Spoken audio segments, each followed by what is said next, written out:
Here's a warning for Bernie or Busters. You might find this article a little disturbing. The coward won't name herself or himself.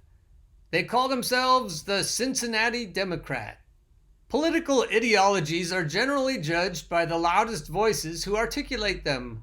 Unfortunately for Bernie Sanders' movement, the loudest voices who remain invested in Bernie 2020 are being obnoxious again. For some reason, in the name of party unity, traditional Democrats are expected to turn the other cheek and accept criticism from the cynical left so we don't alienate the vast majority of Bernie supporters who handled his exit and endorsement of Biden with grace.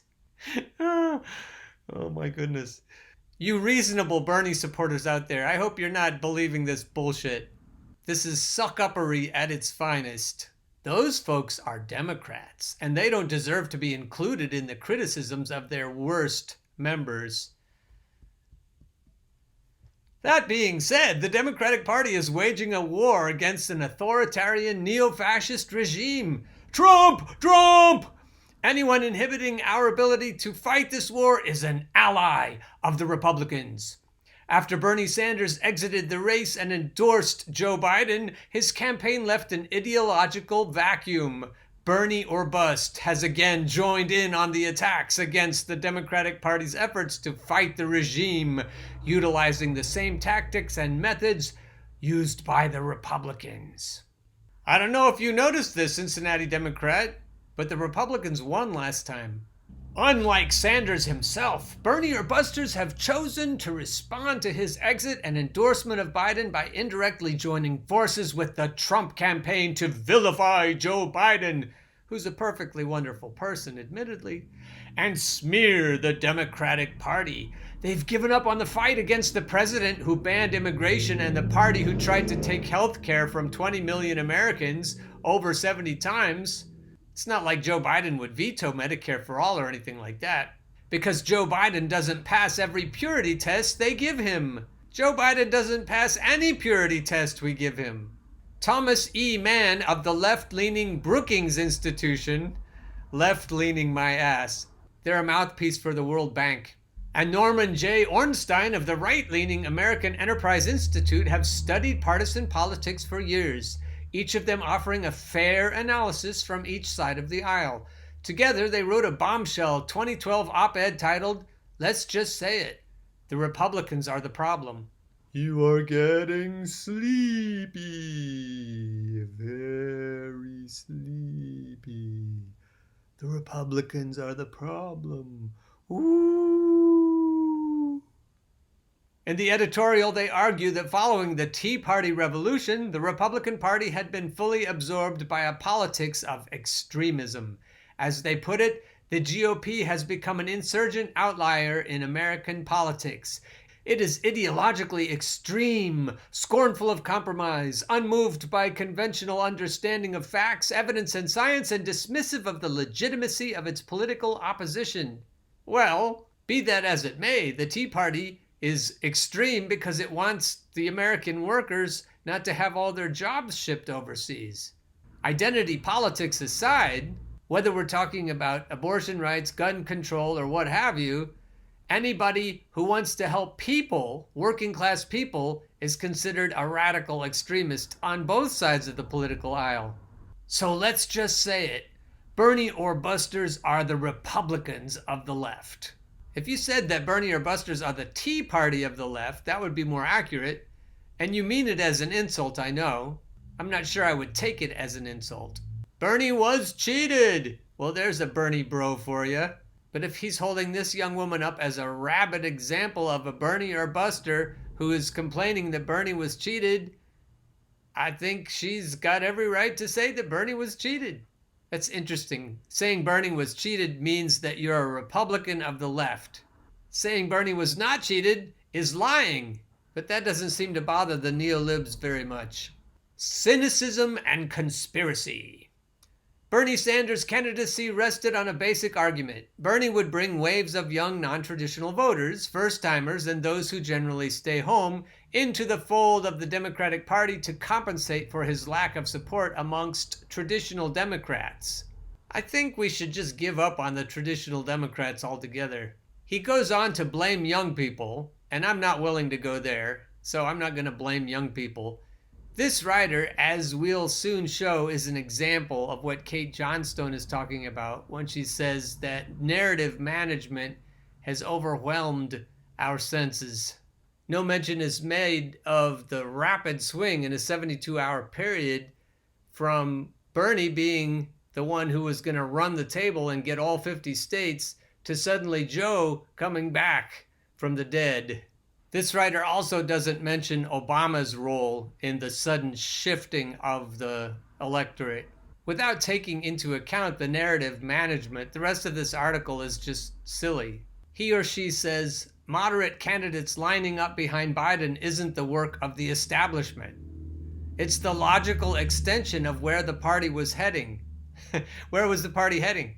Corporate fascism is where the party was and is heading. Bernie supporters and surrogates on Twitter routinely attacked supporters of Pete Buttigieg, Elizabeth Warren, Joe Biden, and Kamala Harris hour after hour, day after day throughout the campaign. And why did we attack them? Because they're corporate sock puppets, and they don't give a fuck about workers. And neither do comfy Democrats like you. If Bernie was the more electable candidate, the delegate totals would have reflected as much. It's that simple. No, it's not that simple. Then he has the audacity to quote The Audacity of Hope by Barack Obama. So this is Barack's advice. The Republican Party has been able to consistently win elections not by expanding its base, but by vilifying Democrats, driving wedges into the electorate, energizing its right wing, and disciplining those who stray from the party line. If Democrats want to get back into power, then they will have to take up the same approach. This description follows the 2020 playbook of the faction of the Bernie coalition that remains headstrong as Bernie or bust. How dare we be so headstrong? When Bernie's lead was threatened, they would attack his Democratic opponents. Pete Buttigieg was a secret Republican and a CIA agent, don't forget that. Elizabeth Warren was a snake. Elizabeth Warren is a snake. Kamala Harris was a racist cop. Kamala Harris is a racist cop. That's where the stupid identity politics comes in. You think if she's black, then she will be kind to black people. She's been horrible to black people. She laughs as she locks them up. And here's the corker. Joe Biden had dementia. Joe Biden has dementia. Rather than making an appeal to more moderate voters, they sought to further energize the far left wing against their establishment enemies. Establishment enemies. They are establishment enemies. Ilhan Omar, Alexandria Ocasio-Cortez, and even Noam Chomsky were vilified for urging Bernie supporters to back Biden. Hey, I'm sorry, but you're wrong if you back Biden. Even Bernie is wrong for backing Biden. He was wrong to back Hillary. I think you're upset with us because we're telling the truth. Here's a good one from the Cincinnati Democrat. Republicans represent the beliefs of old, white, conservative Christians, and Democrats represent the beliefs of everyone else. Wow, that was stunningly well researched and insightful. This is just juvenile crap. Nobody will have the opportunity to elect a president with whom they agree on every issue because our party is too ideologically diverse to please everyone. No, your party is too ideologically perverse to please anyone who has good faith dealings with the universe. Bernie Sanders has suspended his campaign and endorsed Joe Biden. The Bernie supporters who remain steadfast against Biden, creating conspiracy narratives about election rigging and DNC puppeteering. You are the puppet, man, woman, child, whoever you are. You are missing the forest for the trees, he says of us. The hostile politics of Rose Twitter, young democratic socialists and social democrats online whose goal seems to be the erosion of the Democratic Party. Oh yes, it is. Identified by a rose emoji, breed cynicism and distrust of our institutions. Are you really telling me that you're not cynical and distrustful of our institutions? You need to pull your head out of wherever it is. It leads people to believe that their vote doesn't count. It doesn't. Elections are fixed. They are. and there's no use in participating. I won't say that because there are pitchforks still, and guillotines. This cynicism benefits the far right and hurts everyone else seeking political power, including Bernie Sanders and his movement. Well, I don't presume to speak for everyone else in this movement, but endorsing a neoliberal sock puppet like Hillary Clinton or a racist rapist like Joe Biden is not my idea of a good way to lead a movement. At least not any movement that's going in the right direction. Victor Tiffany, the OG of Bernie or Bust, made this comment. If Bernie was the more electable candidate, the delegate totals would have reflected as much. It's that simple. That's what the Cincinnati Democrat said. And then Victor said, it's not that simple. First, because of the Bernie or Bust movement and the more numerous Sanders to Trump swing voters and the poor people who will back Bernie but stay home for Biden and the credible rape allegations against Biden and the obvious cognitive decline Biden is experiencing, Bernie was the more electable candidate. CNN and MSNBC never conveyed such information, and suburban voters who have given up their ideals believe the propaganda from those two neoliberal channels. Of all the 23 Democrats who ran, Biden is the least electable. His record is indefensible. Bernie or Bust types will do all we can to make sure that's the case. And that's not an idle threat. And that leads me to a battle I had on Facebook today with a Facebook friend named James. This post is from my Facebook wall. You can still go there and see it.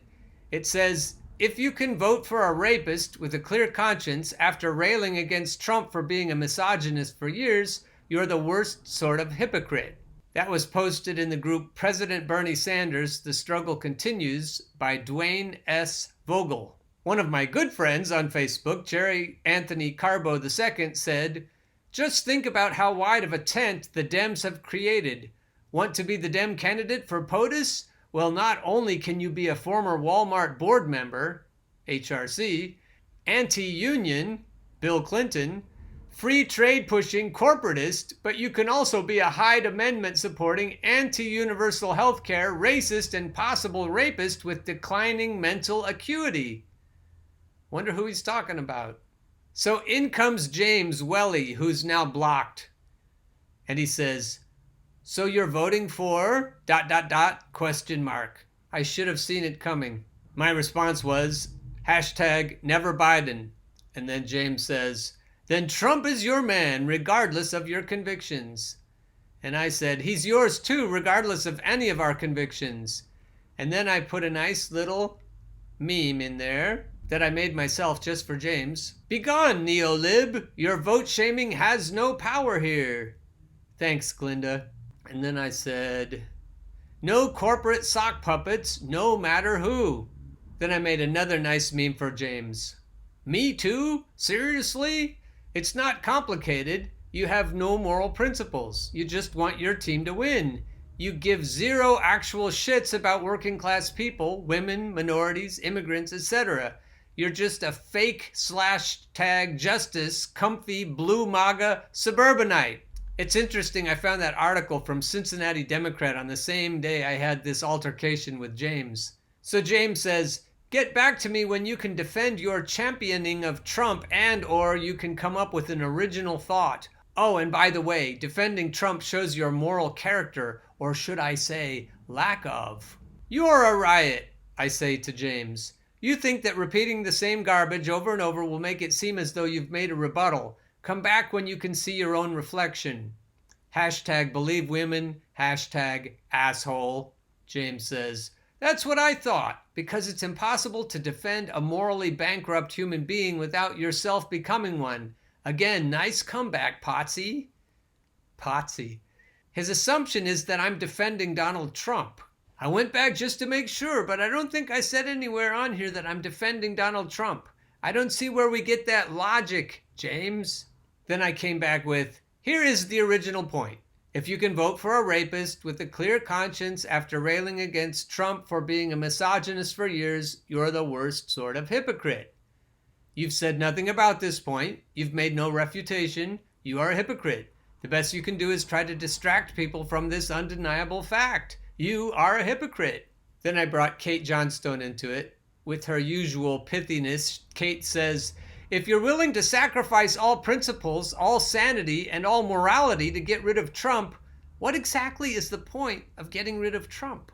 And then I said, it's only bad because it's Trump. Sheesh, you have nothing to say. Just go away. James says, you could not possibly be more wrong. I asked who you were voting for, and you are apparently voting for Trump. So somehow this makes you a pillar of morality? Give me a break. I'm not voting for Trump. I'm not voting for Trump. I never said I was voting for Trump. What sort of fallacy cesspool did you grow up in, James? He's really good at false equivalences and straw men. If you bump into this sort of thing on your Facebook feed, let me know. We'll pull out all of the fallacious arguments that they're using and explain it to him. Then he says, mistreatment of women in any form is wrong. Well, then why are you still supporting Biden? And Trump is the king of the hill. So if you're voting for this low-class piece of human garbage, you're no better than him. So if you're voting for Biden, low-class piece of human garbage, then you're no better for him. I don't know why he doesn't think of the reverse being true as well. Unfortunately, all of us that have not swallowed the Fox News PR machine Kool-Aid, the only option, thanks DNC, we have is Biden. Trump must leave before we are to the point where we can never restore our place in the world. We're mighty damn close to that already. Yes, Fox News is PR Kool-Aid. Yes, Fox News is manufactured consent. But if you can't see that CNN and MSDNC and the Washington Post and the New York Times are also manufactured consent, then you're just as complicit in all the evil that happens as the people who watch the other side of the aisle's news. Illegal use of a straw man argument. Attempted deflection of an opponent's argument to a point they weren't defending. Play is no good. And while I felt it was demeaning to have to come right out and tell him I wasn't voting for Trump, I finally said, I'm not going to choose between two rapists. Neither Donald Trump nor Joe Biden will ever get my vote, and they shouldn't get yours either. But he wouldn't have that. He still decided that if I'm not going to vote for Biden, then I must be a Trump supporter. And we need to figure out how to keep this logic from driving us nuts over the next 6 months. The next 6 months are going to be very long if the DNC doesn't come to their senses and tell Joe Biden to take a hike. The DNC won't do this without our help. We have to make it painfully obvious that Biden is unacceptable. And we're going to do it over the kicking and screaming and weeping and wailing and gnashing of teeth of people like James here. So get used to it. And if you need help, give me a shout out. We'll tackle this together. So if you really want to understand why these assholes will say that Bernie or Busters are the Trumpians of the left or the Republicans of the left or whatever, this is why. Again, we're hearing from Caitlin Johnstone. This absolute bullshit would not be possible without propaganda. So as of right now, it's Trump versus Biden. An incompetent plutocrat president selling himself as an anti-establishment people's champion while simultaneously advancing garden variety Republican sociopathy versus a warmongering authoritarian who is too demented to string a coherent sentence together and who is looking more and more credibly to be a rapist. Needless to say, this is absolute bullshit. How did we get here? How did we get to the point where the electoral contest to run the most powerful government on the planet is between a racist, demented, right-wing authoritarian warmongering rapist and another racist, demented, right-wing authoritarian warmongering rapist? How in the hell did this bullshit happen? There are a number of factors, including anonymous and unsubstantiated leaks from the U.S. intelligence community regarding Russian support for the Bernie Sanders campaign and a shockingly coordinated maneuver by Democratic Party leadership, including former President Obama, to sabotage Sanders in the late hours before Super Tuesday. But the primary factor by far was domestic mass media propaganda. Propaganda during the primary season, of course, with the billionaire press showing a very clear and undeniable bias against Bernie Sanders from the very beginning of the race. Had the Sanders campaign received a normal quality and quantity of mass media coverage for a candidate of his stature, he would doubtless have received far more support than he did. To deny that biased media messaging has an effect would be the same as denying that advertising, a trillion-dollar industry, has an effect. So James and Cincinnati, put that in your pipes and smoke it. This is a tweet by Anna Kasparian. CNN's coverage of Sanders was 3 times more negative than Biden following their big primary wins in these times. I remember reading that. So this is the Kool-Aid that James and Cincinnati are swigging. Kate goes on, but it goes so very much deeper than that. The influence of mass media propaganda upon the Democratic primary race was not limited to the propaganda that was employed during the actual contest. It's been setting the foundation for it since long before that. Without having been raised in a media environment that is saturated with establishment propaganda, it would never occur to anyone in a million years to describe a violent authoritarian extremist like Joe Biden as a moderate. It would never occur to anyone to think of this crazy wingnut as electable. It would certainly never occur to anyone that he should be running on the platform of what passes for America's political left wing. Joe Biden has been a horrible, evil politician since long before his rape allegations went mainstream and his brain started turning to porridge. If people could gaze with fresh, unmanipulated eyes upon someone who's dedicated his entire political career to neoliberal exploitation at home and neoconservative mass murder abroad, someone who openly boasts about authoring the foundational documents of the USA Patriot Act, someone who promises rich donors that nothing fundamentally will change if he's elected, and who they know from experience can be taken at his word, it would never occur to them that this is someone who should be running for any elected office anywhere, let alone within spitting distance of the most powerful one in the world.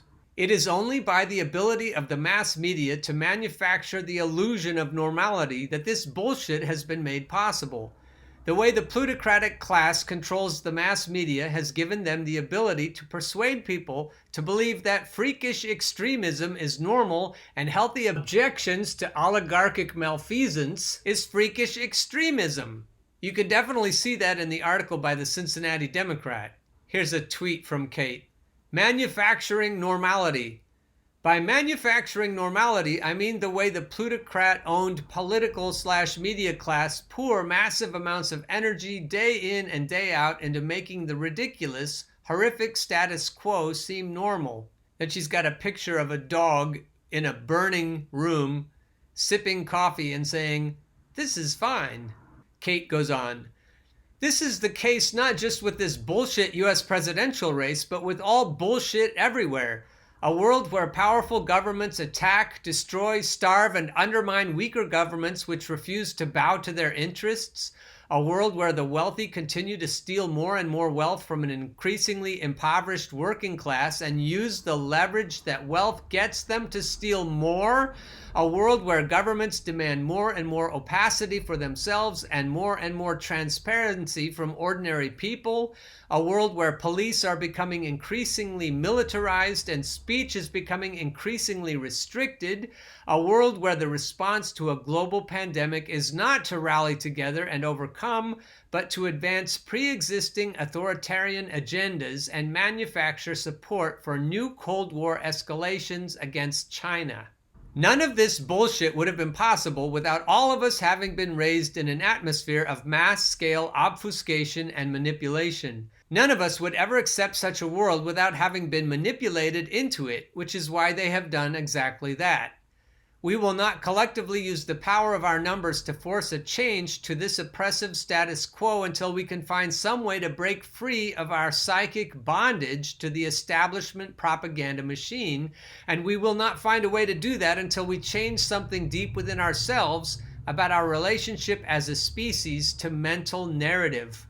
But as things get increasingly weird and unpredictable, gaps will open up in our pre-existing patterns. When patterns degrade to the point of unpredictability, anything becomes possible. I have to say, though, in the case of James, I'm not holding my breath.